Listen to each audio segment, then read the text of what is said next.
Міне, құрметті достар, мал табу компаниясына арнайы келдік. Мына Қазақстаннан ештеңе шықпайды деп көп жерде жылап жүреміз ғой. Бірақ осы кейде шығарып өндіріп жатқан, істің көзін тауып жатқан, қисықтың тезін тауып жатқан азаматтарды қолдау кейде кемшін түсіп жатады. Сондықтан арнайы Ербол ағамыз бастаған ұжымды қолдап кетейік деп келдік. Мінекей бидайыңызды, жем-шөбіңізді туралап, майдалап беретін әртүрлі ауыл шаруашылығына арналған құрылғылардың түр трактордан бастап осындай аппараттарға дейін.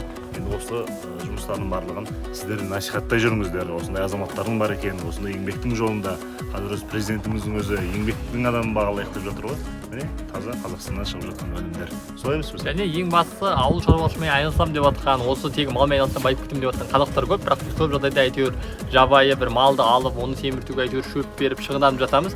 Мына техниканың барлығы сол жұмысты жеңілдетудің тәсілдері. Яғни шөпті араластырып беретіні бар, мына жерде мұжатыны бар, сосын кәмби көрініп жасайтын кішігірім аппараттар бар деген сияқты. Осының барлығын игеру керек. Әйтеуір малдың баққан жөні осы екен деп біз кейде өзіміз істің мәнін білмей басқаға ренжіп жатамыз ғой. Сондықтан осындай нәрселерді бұл енді бір жағы қолдау мақсатында болса, бір жағы өзімізге пайдалы, өзіміздің кәсіп, өзіміздің мал дамуы үшін осындай дүниелерді пайдаланып үйрену керек.